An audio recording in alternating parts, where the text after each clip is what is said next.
Welcome to Being Boss, a podcast for creatives, business owners, and entrepreneurs who want to take control of their work and live life on their own terms. I'm your host, Emily Thompson, and in this episode, I'm joined by Shawanda Mason and Jennifer Holder, nonprofit co-founders, to talk about the mindset shifts of creating free offerings for your audience and engaging with free offerings as a consumer. You can find all the tools, books, and links we reference on the show notes at www.beingboss.club. And if you like this episode, be sure to subscribe to this show and share us with a friend. Whether you're a full-time boss or dabbling in a side hustle, learning from those who have already been there, done that is a powerful way to give you a leg up on your own journey. To help you gather those lessons and inspiration, cue up an episode of the Side Hustle Pro podcast, hosted by Nicaila Matthews-Okome, brought to you by the HubSpot Podcast Network, the audio destination for business professionals. Join host Nicaila to learn actionable strategies to start small and get going wherever and whoever you are, as she interviews inspiring Black women entrepreneurs like Ashley Reynolds in episode number 309, and a conversation about how Ashley launched and grew the popular stationery brand Cloth and Paper, a special one for all of you Planner 11 bosses out there. Listen to Side Hustle Pro wherever you get your podcasts. Shawanda Mason is an entrepreneur and food writer. In 2010, she created the food-inspired lifestyle site Eat, Drink, Frolic, and in 2014, she co-founded the learning nonprofit The Chattery and currently serves as creative director. Jennifer Holder is operations director and co-founder of The Chattery, and coming from a family of teachers, Jennifer's passion is to ensure that learning is available to everyone regardless of income. She has worked in the nonprofit field for 10 years, previously working in the entertainment industry and for city government. The Chattery is a nonprofit learning collective located in Chattanooga, Tennessee, that advocates for lifelong learning. All right, welcome Jennifer and Shawanda to Being Boss. Hi. Thanks for having us. I'm so glad to be chatting with you both for a lot of reasons. One, Shawanda and I always have a ton of fun together. Jennifer, you should join us sometime. I know, right? We do have a lot of fun. Right? These are two local bosses. Shawanda's actually been on the show before. I pulled it up. That was episode 202 back in 2018. Wow. Yeah. Isn't that crazy? That kind of blew my mind when I saw that. This is Jennifer's first time on the show, but we all live in Chattanooga, so we know each other, and Shawanda and I like to have brunch. Mm-hmm. Very long brunches. Very long brunches. But we're here to talk today about one thing in particular. And if no one has been around since 2018, let's start with some intros. So Shawanda, I'll start with you with a quick intro, and then Jennifer, feel free to follow her up. Yeah, I'm Shawanda. I'm one of the co-founders of The Chattery. And my official title outside of co-founder is creative director. Nice. And Jennifer? Yeah, so I'm Jennifer. I'm the other co-founder of The Chattery, and my official title is operations manager. Nope, operations director. I don't know what my title is. It's fine. We made them up. We made them up, but they're hard to remember apparently. So yeah, welcome. That's how it works sometimes. I actually just demoted myself from director to manager. That's fine too. That's totally fine too. Perfect. And what is The Chattery? Yeah, so we are a nonprofit based in Chattanooga, Tennessee, who we focus on fun, affordable, and accessible learning experiences for adults. And so what that means is we host classes ranging from cocktails and calligraphy to financial planning, business management, and anything in between.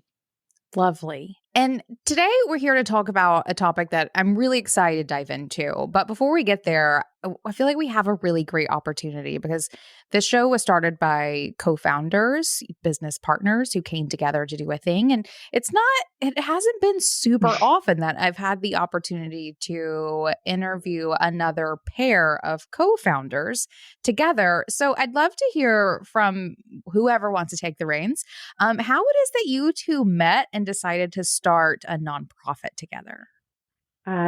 So I'll take the beginning of the reins. So Shawanda and I met because she came to Chattanooga to tour an apartment, and I was the person giving that tour. And so we actually met. I was her property manager, and we became friends. And I'll say it before she does. She invited me to a party to officially establish our friendship, and I did not show up. Wow, indeed. And I said this before, and I'll say it again, and I sincerely mean it. I don't know that we would have started a business together if I had shown up that night. So there's reasons that I did it. Yeah. And then we both separately took entrepreneurship classes here in Chattanooga, basically we had ideas, obviously, but also to meet people. And so we were trying to recount this the other day, right, Shawanda? A few months later, we were at someone's house, and I was like, "Hey, I have this idea. Do you want to help me?" Thanks. Yeah, it was. Yeah, we took business classes for different reasons, and also not together, and learned a lot on how to start a business and what you need. And as Jennifer said, we were at a friend's house, and she was like, "Hey, I have this idea. Would you be interested in figuring it out and talking to me about it?" And so that's sort of the genesis of the Chattery. We spent about a year in planning mode and trying to figure out what our model was going to be, back and forth, nonprofit, for profit. And then launched our first class March 2014. Wow. So Yeah. as you guys were going through that year of planning, did it start with that first question? Did it happen at some point along the way where you were like, okay, we're actually doing this and we're doing it together? Or you know what I mean? Was it just kind of ideating and fun, and then there was a moment, or did it start that way, or does it still not feel real?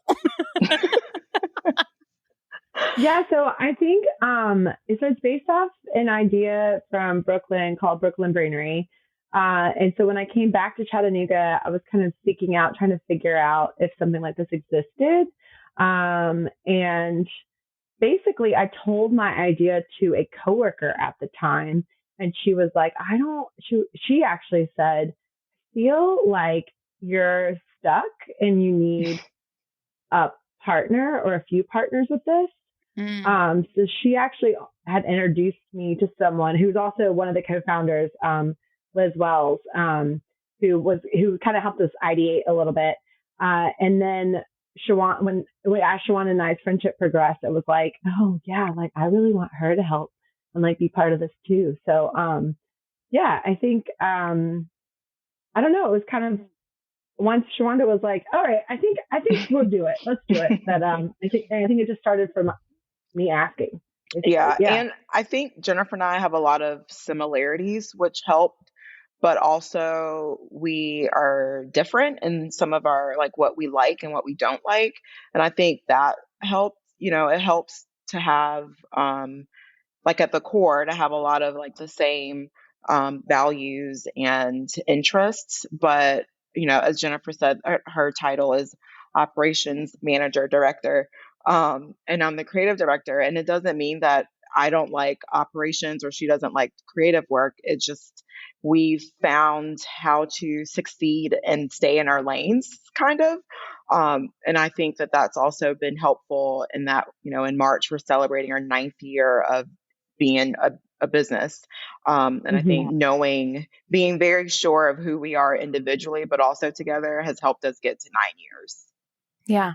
Oh, I love that. I think that the complementariness of your skill sets combined with the sharing of values and probably work ethic is a little bit of the secret sauce, or it is the recipe for the secret sauce, right? That Yeah. makes partnerships like this work. Yep, for sure. And we also try to, I mean, we're friends. I mean, obviously. I don't know. I guess not obviously. Maybe there are business partners who aren't like friends. But we try to like make time for like friendship, and then there's time for business. So it is difficult to separate the two, because even when we are hanging out in a friend basis, we're always like, oh, that'll be a good idea for the Chattery. But we try to like make sure that we have friend time and then we have business time. Yeah. Love that. Okay. Then do you guys have any advice for anyone who may be seeking a partner? And so whether this is, Jennifer, I actually love that you said that someone recommended it to you as a way for you to get unstuck very early in the process. But I think there's also opportunities along the way to pick up a partner as you are growing and doing the thing. But do either of you have any advice for someone who may be seeking out a partner for whatever reason? Yeah, I think being very, very clear about what you want, because getting into a partnership, I mean, we're in a relationship, we're in a marriage. And so if you're not clear about what you want and clear about your expectations, I do think that the relationship and the marriage can struggle, if not dissolve. And so I think that's something that I value, and that I think people, if you want to bring in a second person, you got to be really clear about what you want and why you're bringing on another person. Yeah. Yeah, and mine would be similar to what Shawanda said, but slightly different. I think you have to be honest also, like in being clear. So that's why it's very similar. But also be honest when you're struggling with something, or again, like we've definitely both separately been stuck on things before and talked it out together. Or honest also, it's your personal life. Shawanda and I both have given birth to children in the past 3 years. So and that changes everything. And I think that's a big thing, is that you just have to be honest with what's going on, good and bad. I think that's the only way that you can figure out a path forward. Yeah. All of that resonates. But even like through my own experiences, like all those things are incredibly true from my experience as well. And I appreciate you guys sharing that, especially considering how long you guys have been working together. I mean, even, Kathleen and I were together for 6 years. You guys have went way beyond that, and physically together as well. Kathleen and I are still remote, whereas you guys have both the opportunity and the responsibility, I guess. Maybe not. Responsibility is not really the word, but like you're actually in each other's faces. Yeah. Right. Quite a lot. The peer pressure. Okay. Yeah, that resonates too. Yeah, right. I do think what you said about work ethic too. I didn't even think about that until you said those words. But Shawanda and I do have very similar work ethics. We take every single thing that we do very seriously and rely on each other to get it done. But again, are honest if we didn't get it done for whatever reason, and give each other grace. But I do think, yeah, you have to have this similar work ethic. I have a similar work ethic to my husband too. And if I didn't, I think I would murder him. So, I mean, I'm sorry. I should say that the other way around. He has a similar work ethic to me. I am the central figure of the story. But yeah, and I'm glad he does. So yeah. Yeah. It's important. It's definitely important stuff for all the relationships. And I think that what you guys have built as well is such a cool thing. And I love that you both have done it together, obviously in the city that we're all in, and also just how you've done it and why you've done it. Again, back when Shawanda was on the show years ago, we talked about this, but I think it was so long ago, we can repeat and it'll be fine. I'd love to hear a little bit more about why you opened the Chattery, like why that mission was so important to you. And part of that too, you mentioned this lightly a second ago, is why it is that you chose a nonprofit or a not-for-profit over doing a for-profit business. Yeah, so I'll start with the why. When I moved to Chattanooga, it was 10, maybe almost 11 years ago. I don't know what time is. And so I think we all know that like making friends as an adult can be difficult, especially if you have already hit certain like milestones. You know, you've already graduated college or whatever, high school, whatever it is, or you've already experienced your first job. Like you've already had those major firsts. And so when you move to a new city, it's not the easiest. And so I moved here from Atlanta. Jennifer's from Tennessee, but had been gone for a few years and had recently moved back to the area. And how do you make friends as an adult? You start a business. No. Kinda. Yeah, that's exactly what you do, everyone. It worked in our case, but yet I don't necessarily recommend that as a the first tool that you used. But we, like Jennifer said, the Chattery is based off of an idea in Brooklyn called Brooklyn Brainery, where they are learning for the sake of learning, and we are lifelong learners. As we mentioned, we both took entrepreneurship classes, and so what could we do that where we could learn from one another, build community while we're doing it, but also there's a social aspect to it. So yes, while you're coming to a class and you may be learning about calligraphy or something, there is a social aspect, and chances chances are you're coming to a class alone. Maybe you're bringing a friend.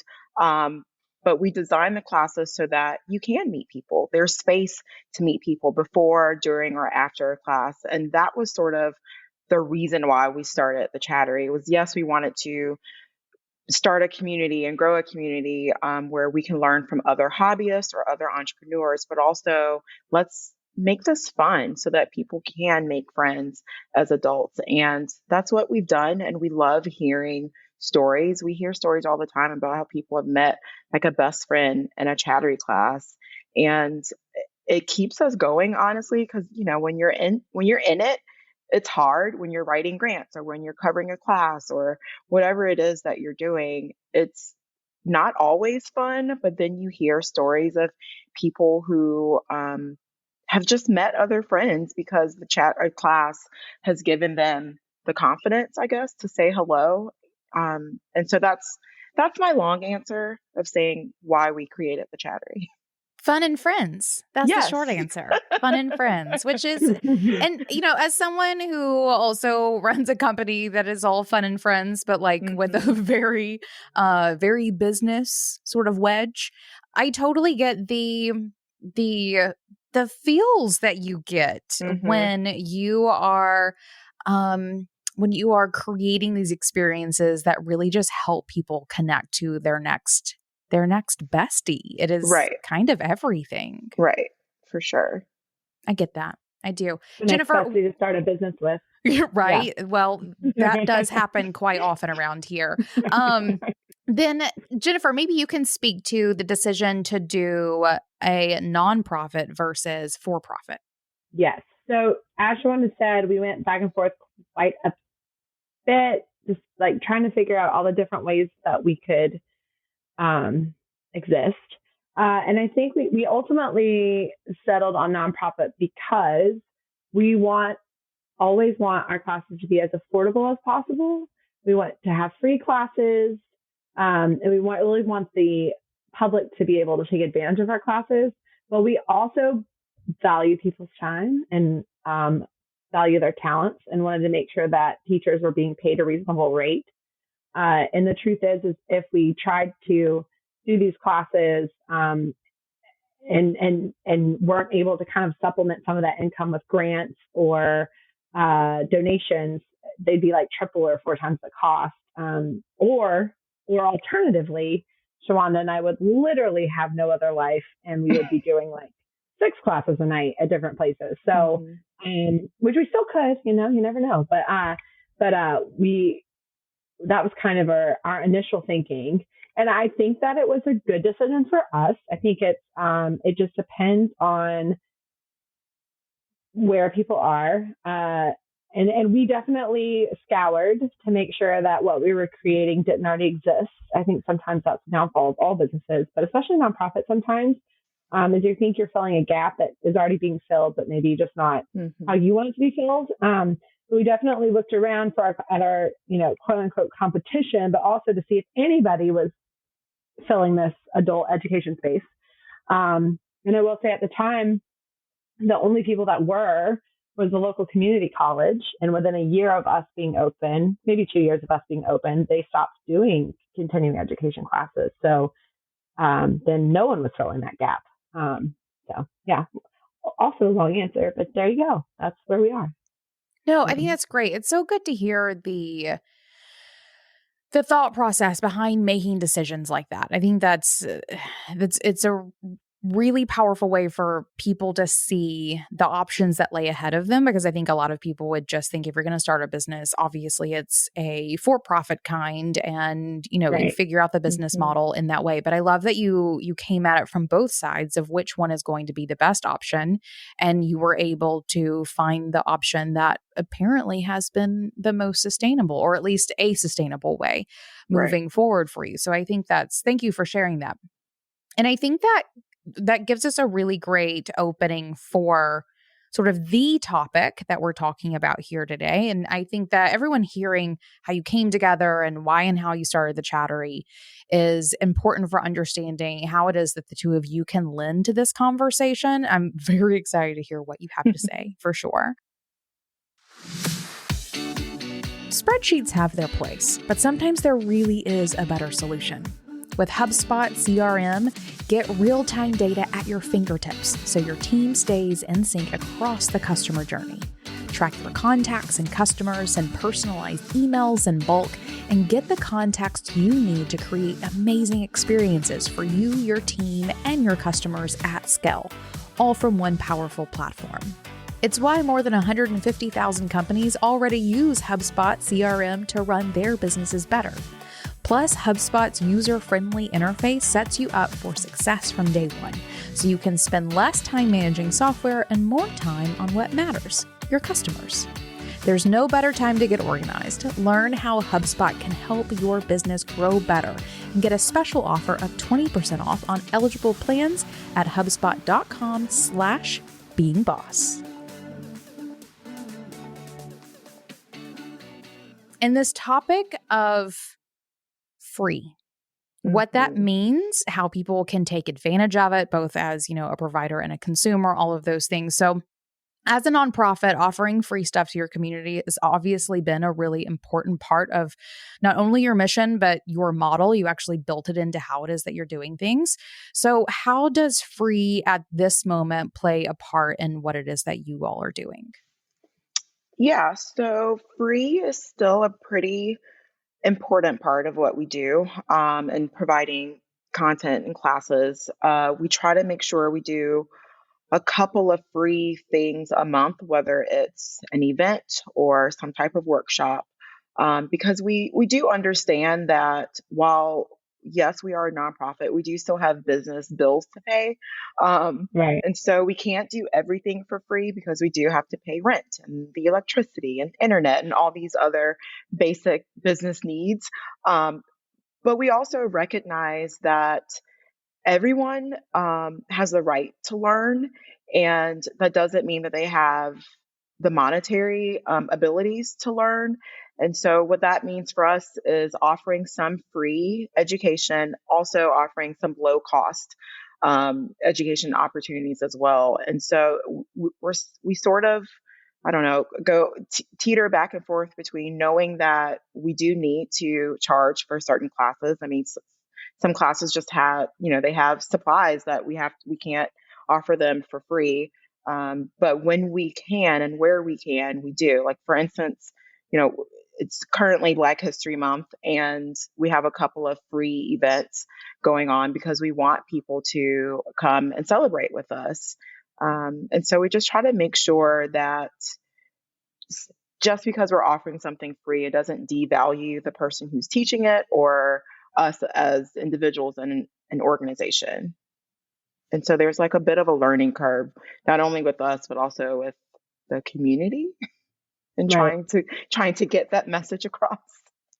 What I think is so interesting about this is that you are laying out a model that you all are using for your nonprofit, and the freeness of some of the things that you're doing is obviously a huge part of what it is that you do, and a really integral part of your model. What I find most interesting about this is that it's very similar to for-profit businesses. And I mean, think about like the webinars or workshops or like the things that for-profit businesses think of as like giving away for free. It's for this marketing purpose, and therefore isn't really quite the same part of the model that you guys have weighted it with. But it's still the same. You're just thinking about it differently. Right. Yeah, for sure. That is fascinating to me. I'm going to have to wrap my head around that. There's some schools of thought that, obviously Shawanda and I did a little bit of research for this as well, because we knew what we were talking about. But there's some interesting thoughts of, if I give you this free thing, you will come back to me.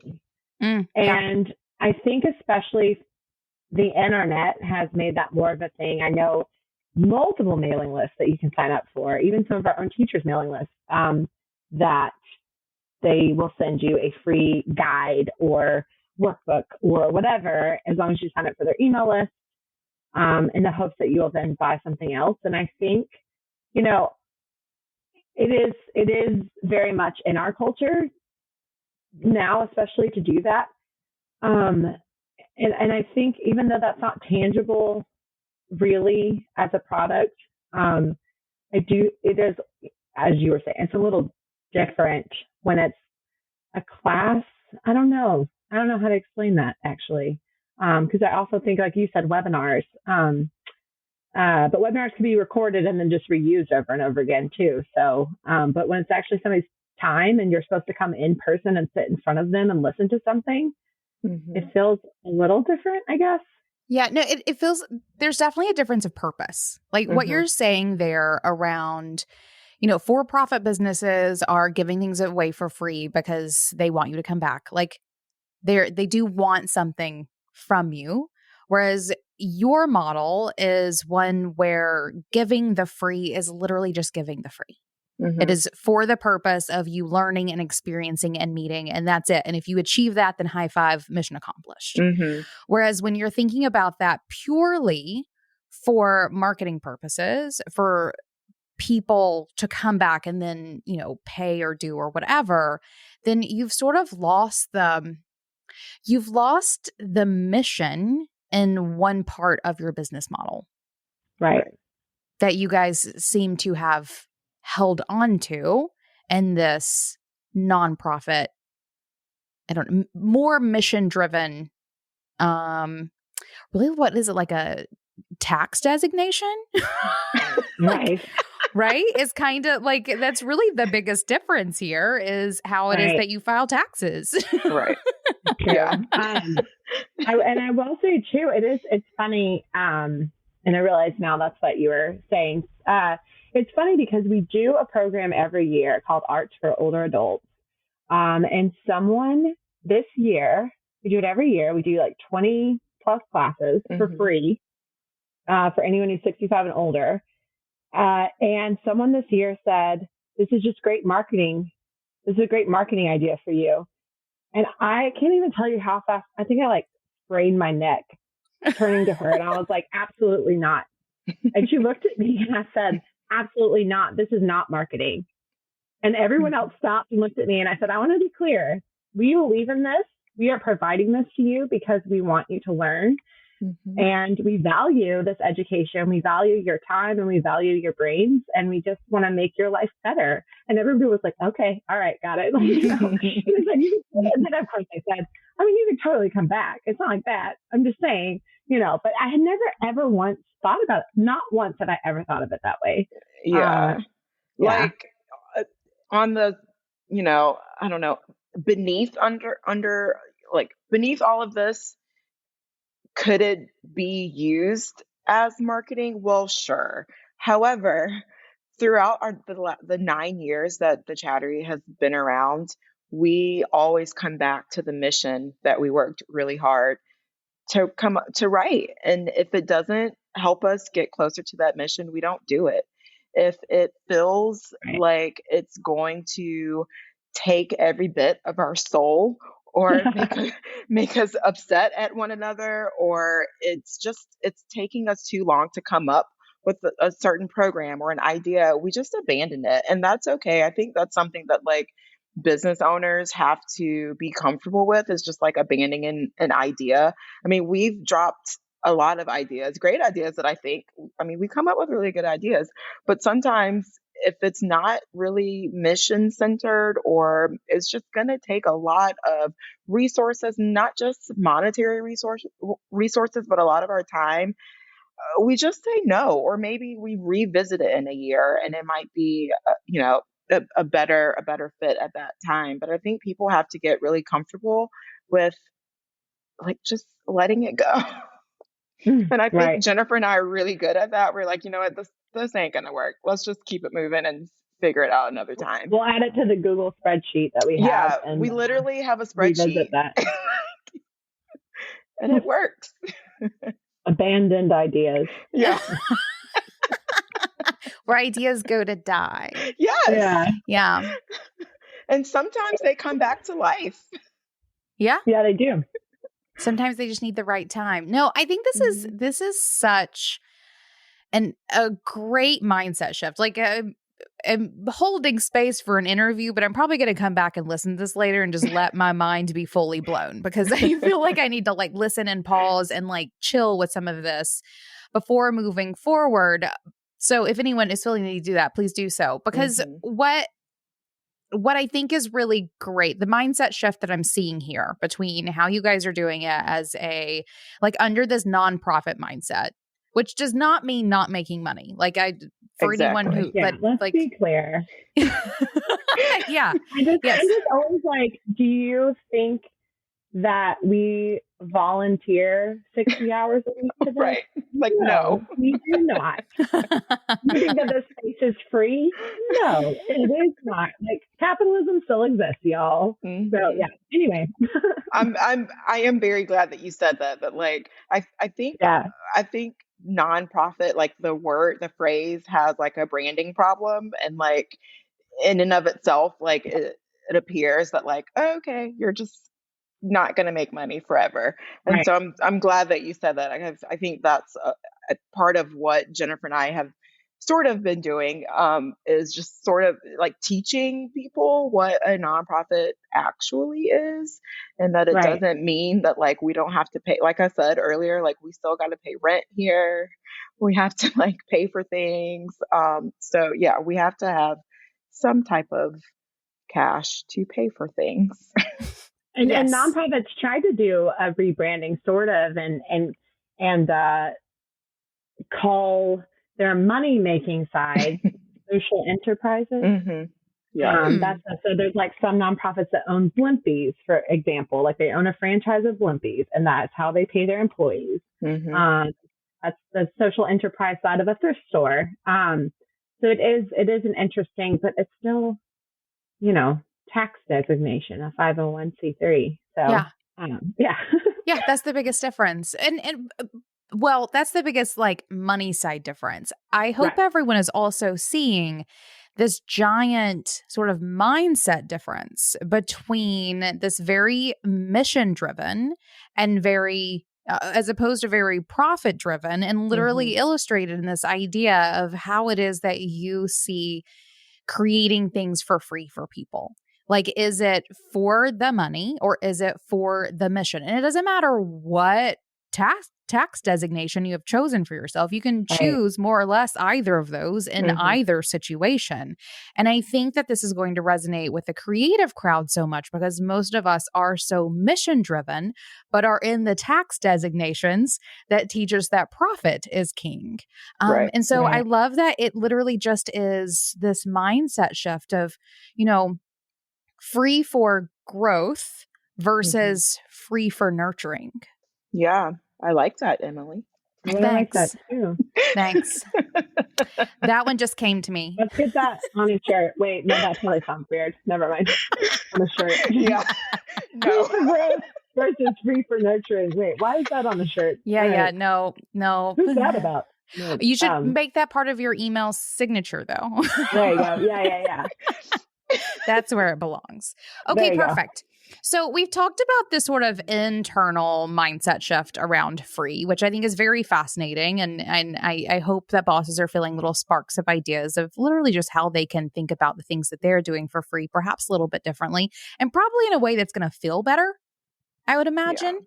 Because I know a lot of people are, creating content, they're showing up for things. And when it's being done for marketing's sake, it can suck your soul really quickly. But if you embrace that mindset shift around, really it just being mission driven and whatever comes out of it is just, happy extras or whatever, I think that it's a lot easier to continue doing the thing because it feels better. Yep. So we've talked about this like internal mindset shift, but there's still this public situation I don't want to say understanding because I don't think it's actually an understanding. This public conception of what free is. And you mentioned this a little bit, but what are you seeing happening in the free things that you're offering and the people who choose or choose not to partake in them? So if we're being honest here, I think sometimes free things are hit or miss. And that's something, it's always in the forefront of my mind and Jennifer's mind of how can we either repurpose something or just change the marketing around it. But, people love free things. And so they sign up for it and it's awesome. But on the flip side, they love free things and they sign up for them and then they don't show up because it's free. They haven't invested anything. And that's sort of where we are now as business owners, is dissecting like what that means for our audience, like why, like, and we understand even with the paid things that sometimes things come up and you can't come, excluding those folks. Why do we sign up for free things and not just a free event or an actual free workshop where you will walk away either with something tangible or a life lesson? Why do we sign up for things and then just forget about it? And I think what we have to do is sort of like let people know. And I feel like we're in a weird space currently where you have to be gentle with everybody. So how do we like gently tell people that there are people behind this free class and not just me and Jennifer, but if there's an instructor involved, they may be donating their time. And so how do we shift people's mindsets to that this is free to you, but it is not free to the people behind the scenes? And I think the first step is like people have to care about the people behind the scenes. Like it's a whole snowball thing. And I think there are folks in the world and in our audience that do understand that, but because we haven't always valued people's time, you certainly aren't going to value a free thing. But we're not quite ready to abandon that idea because it is part of our mission. And we do have folks that will support us, whether it's free or there's a cost. But it's a slow learning process to let people know that it's free monetarily, but it is not free time-wise. And so getting people to care is the hill that we're currently on. Yeah, we recently had a class with 2 teachers, not one, but 2, and we had 20 people sign up and no one came. It was a free class. No. A single person came. I did get an email from one person that was 2 tickets that said they couldn't make it due to a death, but otherwise didn't hear from anyone else at all, not even after.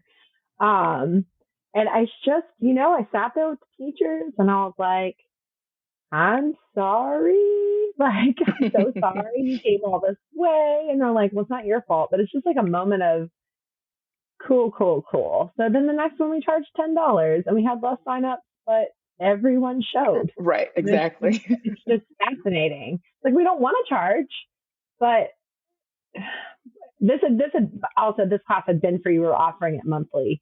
And we often had issues of people not showing, but they were fine. I mean, they were fine with it. But when no one shows, it's like, well, we're just going to change this up. And I think if I can add to what Jennifer said, internally too, we've sort of rethought how to do free classes. Not all of them. I want to, not all of them, but yes, we are a nonprofit, but we put our business hats on and we have gotten companies to sponsor classes so that it's still free or low cost for the student. But on the back end, we are also being compensated for our time. And the business likes that because they're getting a chance to get in front of people and not sell to them. This isn't like an Amway or Tupperware like pitch, but like actually get in front of students who want to learn from a representative from this company on said subject. And it's becoming an evergreen way for companies to use their sponsorship dollars with a nonprofit. And also, we're fulfilling our mission of providing a class for them. And so we've sort of started to rethink that. And that's something that we're growing this year. And I'm excited about that. But we're just sort of rethinking how we present free classes. And sometimes when you add, sponsored by whoever, people like, oh, that company's involved. That's cool. I'm going to come to that. I don't know what it is about the psychology of us, but that's working.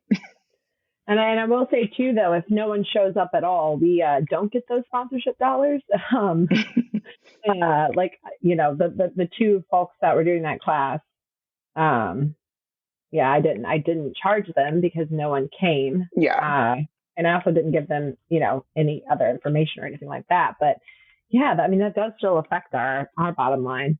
Yeah, but it is fascinating. Like, I don't know if people and definitely we have, like Shawanda said, our audience, I get emails quite often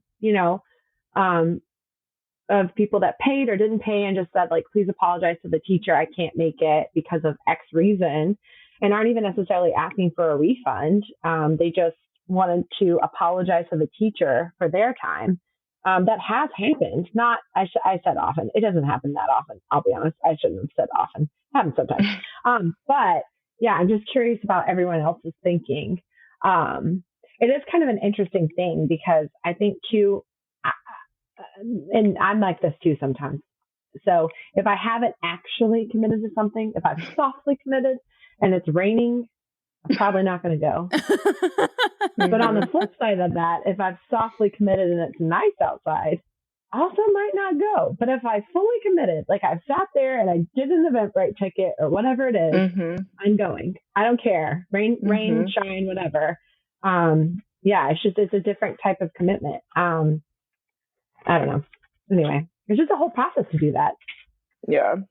No, this is something that I'm hearing across the board. It's something we experience here at Being Boss as well. We have a free community that is free because so many people wanted it to be free, refused to pay for the thing, and also very mission driven on this side of things.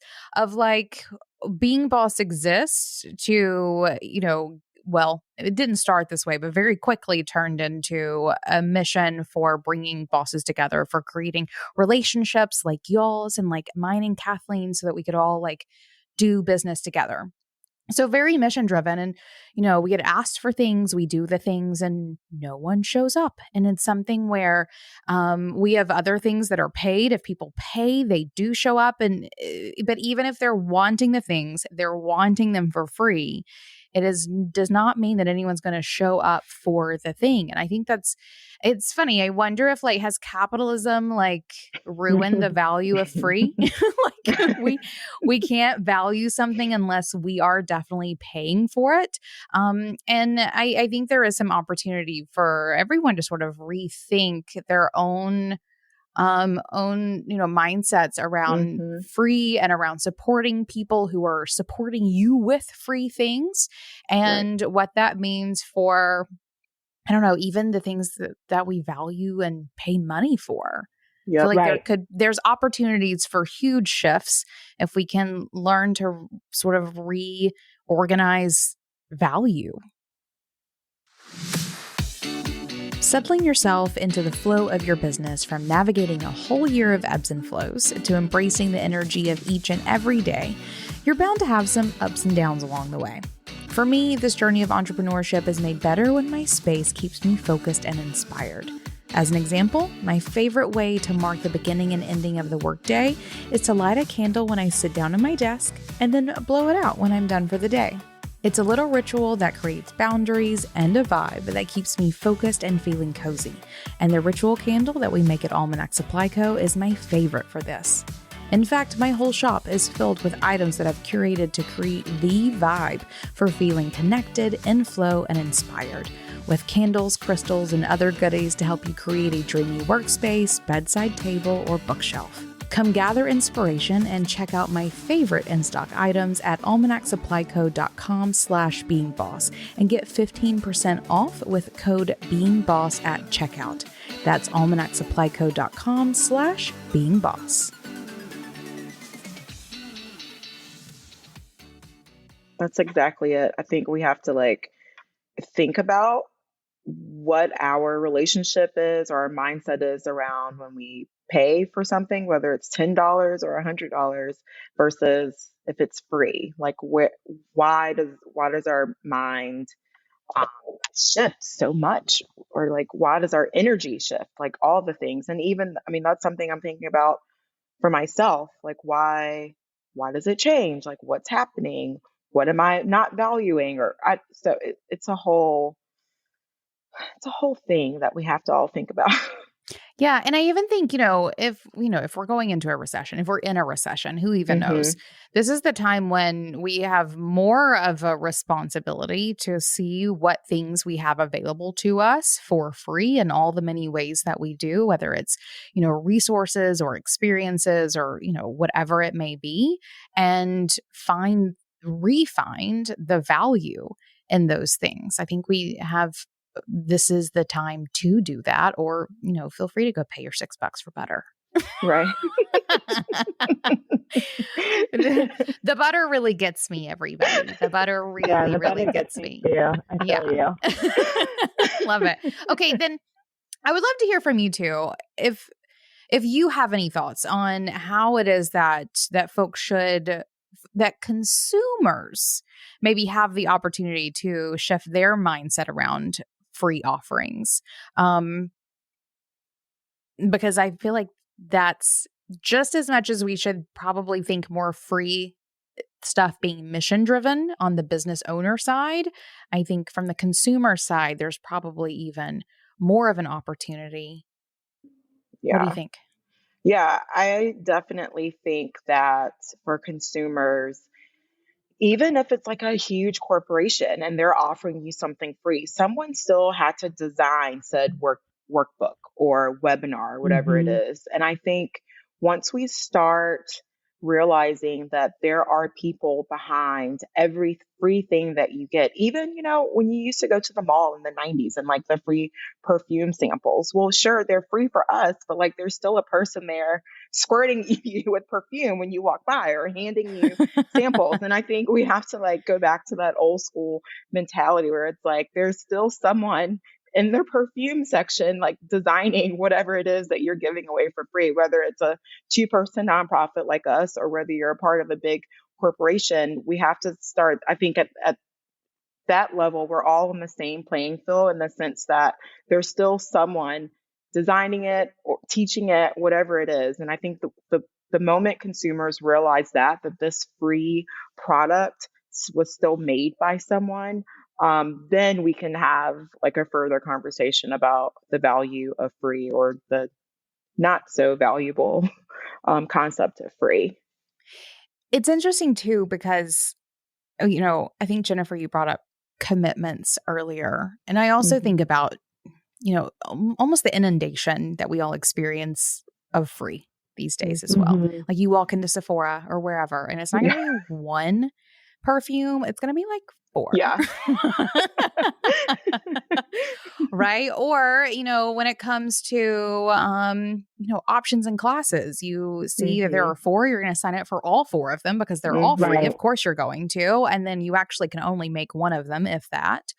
Or, even think online content. Let's say you have 47 blog posts at your disposal here, and you end up not reading a single one of them, whatever it may be. I think there's also an opportunity, and it's not going to be easy because complete inundation, of being significantly more intentional with your commitments in general and actually showing up in the places where you intentionally set those commitments so that you can get the value of the free that you are most interested in taking part in. Yep. I think that's exactly it too. Like consumers have to also value themselves. Right. And until they do, I don't know that any change will happen, but we all have a responsibility to value ourselves and be more intentional about where we spend our time. And if you're going to sit and, like Jennifer said, fill out the Eventbrite thing, you put in your email address, how many tickets, like it's all these things that you're committing to. They're going to send you emails to remind you. It's like that, granted, it may have only taken you 3 minutes to do it, but like you could also, I don't know, make a cup of coffee in 3 minutes instead of filling out a ticket for an event that you're never going to show up to. So I think we have to like reprioritize too, like what's important to us, and me included. I think we're all trying to figure out, I don't know, being better, I don't know, having better intentions on how we want to spend our time. Right. That's something, this past weekend, one of my friends was within spitting distance. I mean, they were like 2 hours away. But they actually live in LA. And Walter and I went back and forth of like whether or not to surprise her on Sunday, and like whether we would, my husband Walter, like if we would take our 1-year-old with us, or if it'd just be me or just him, or should we go at all? And then ultimately we decided to go because I've been thinking a lot about time and my time and how I want to spend my life. And do I want to spend it at home being like, oh, I wish we had gone? Or do I want to spend it, driving 5 hours round trip to see my friends for a few hours? And so I'm trying to also reprioritize that personally, as Shawanda was saying too, about like it's helping us to look at how we spend our time. And now I'm just thinking of all the little things, like all the times that I'm like, well, why did I not go because it was raining? It's my friends. I should have seen it, like that kind of stuff. Life is short, things like that. But I do think it's, how your own value, exactly what Shawanda said. It's your own value. Like, what do you value? And that'll help you, I feel like, be a more empathetic person. If you can understand what you value, you would also understand what other people value, and appreciate their time more. It's a full circle thing. It's going to take a lot of time and talent and patience, though, to get there. Maybe not talent. I don't know why I said that word. But no, that's fascinating. I know it is talent too. It's the experience. It's, everything you've put into being in that place in that moment. I think this is all incredibly fascinating to me because, like I said, I feel like we've all experienced this in our own ways. I also just want to, I feel like we did just I feel like I did a little bit of a gripe fest around people who sign up for free things and don't attend. And in general, I love the Being Boss community a ton, and lots of people show up to things all the time, but like sometimes less so. Right. Yeah. Well, and same for the Chattery. Like we love, and we're not going to be like angry that you didn't come. It's just kind of disappointing for when we've put in a lot of energy And especially like Shawanda said, we love to be reminded of people making friends or learning something or it completely changing their lives, because we have these moments where people don't show up. And so we have to have that balance. And so it'd be great if people just let us know why they didn't come. That's simple, I think.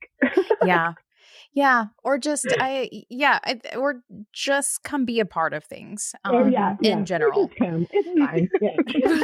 Because, well, and I think a lot of it too is we both on, each side of the fence that we're on value communities and value the missions and do the things to provide the things in ways that are free.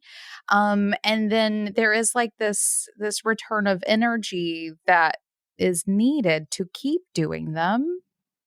Right. And so it is that full circle that you were talking about earlier, and is something that I do think it sounds like from our conversation here sort of has to be tackled from both sides. I think there's so many business owners putting out so much free stuff in this sort of desire to get more people to return, right? So for marketing, for profit, all of these things, that the world is inundated with all of this free stuff that the consumers have a hard time actually committing to any of it to make use of, those of us who are putting the free stuff out there. It's a wild thing.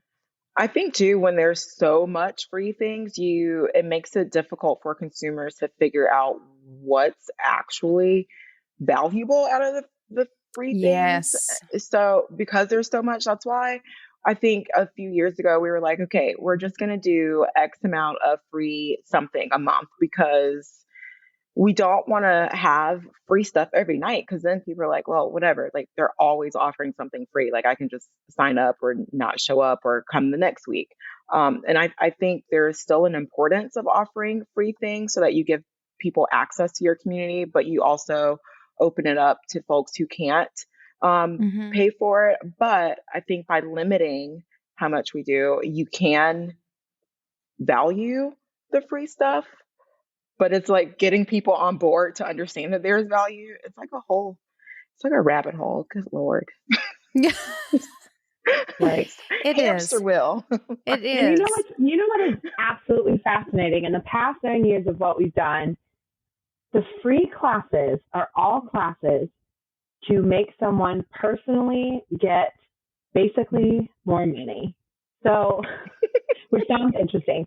But like our financial education classes, our home buyer classes, our resume building classes, our interview classes, interview skills for getting a new job. They all, anytime we have tried to charge for those, almost any time, that people don't sign up or charge like $15 or higher. Yeah.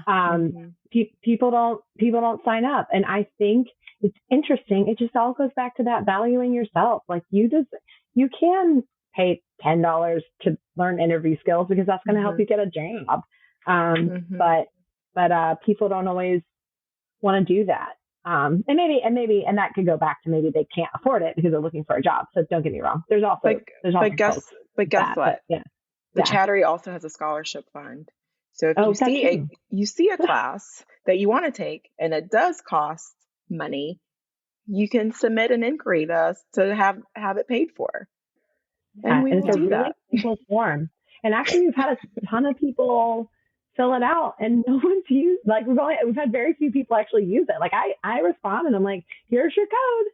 You can do whatever you want." And maybe that goes back to what Emily was saying, that maybe there's just too many options at that point.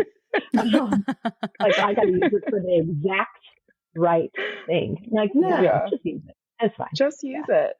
Let's just learn. Well, this has been such a nice chat with you two. I think this has me thinking about a whole lot of things, and now it's in the boss's brains. So if anyone's listening to this and you're like, I've got ideas, shoot us an email for sure. We'd love to hear them. Because I think this is a potential sort of evolution for fixing some stuff in the world. And I don't know what exactly, but it feels like an important shift we all need to make. How about that? Yes. Yeah. Well, I think if you value yourself and you value other people, that could fix pretty much everything. But fact. It might just solve it. But, Yeah. I don't know. Shawanda and I are still trying to figure that out for ourselves. Mm-hmm. Yeah. I'm sorry. I didn't mean to lump you in there, Shawanda. Thanks. I'm still trying to fill that out, figure it out for myself. Yeah. Lovely. Okay, perfect. Then I have actually two more questions for you. First, if people are interested in the Chattery and what it is that you guys are doing, how do they find you on the internets? Yes, we are on the internet at thechattery.org, chattery.org. We're also on Facebook and Instagram at The Chattery. Wonderful. And my last question for you, actually, no, before even that, if you are a member of the Being Boss Clubhouse, you have Chattery class access too. I just want to throw that out there. So that is the paid version of the Being Boss community where people show up to stuff all the time. Because they're paying for it. And one of the perks we have in there is that we have sort of a fund with you guys so that bosses can sign up for in-person or online classes to come take them. And sometimes because it's free, they don't show up. I think is also a thing because it's free for them, though I'm paying for it. Yeah, right. Hey, but the nice part of the online is that we record it, so everyone watches it later, right? Yes, of course they do. Right? Of course they do. I've been watching some kids' cartoons, and they always pause. Everyone's watching, right? I'm just like, is our kids supposed to be screaming? Right. But, Yeah. Yeah, bosses scream right, please. Right. For sure. So if anyone is interested, or if you are already a member of the Clubhouse and you did not know that was a thing, it is. And if you want to come take part of those as part of what we do at Being Boss, you have access to that in the Being Boss Clubhouse, which is part of the community, beingboss.club/community. And my last question for you both, and one of you gets to hear this first. Jennifer, I'll let you do it first. What makes you feel most boss these days? Well, honestly, when I have time to be boss, when I have time, it makes me feel the most boss.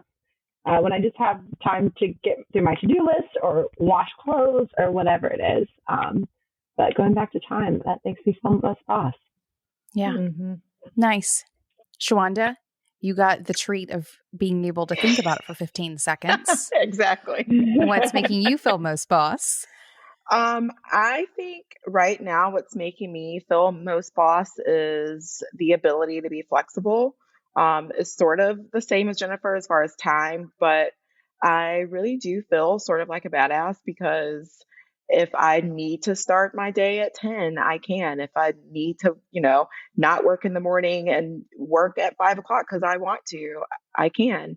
And I think just the flexibility of what this job offers is what makes me feel the most boss, to be completely honest, is just that.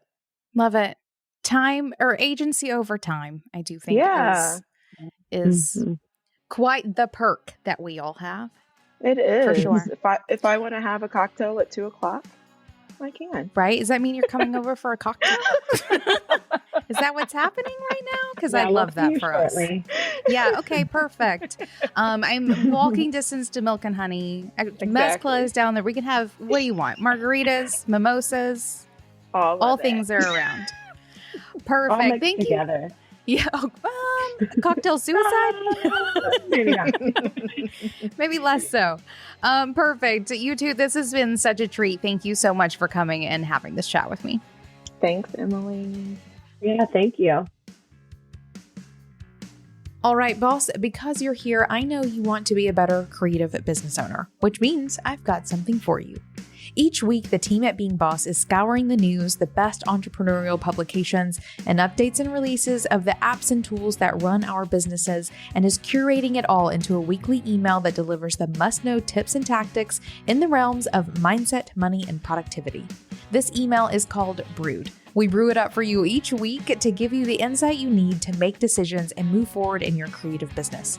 Check it out now and sign up for yourself at beingboss.club/brewed. That's beingboss.club/BREWED. Now, Until next time, do the work, be boss. Yeah.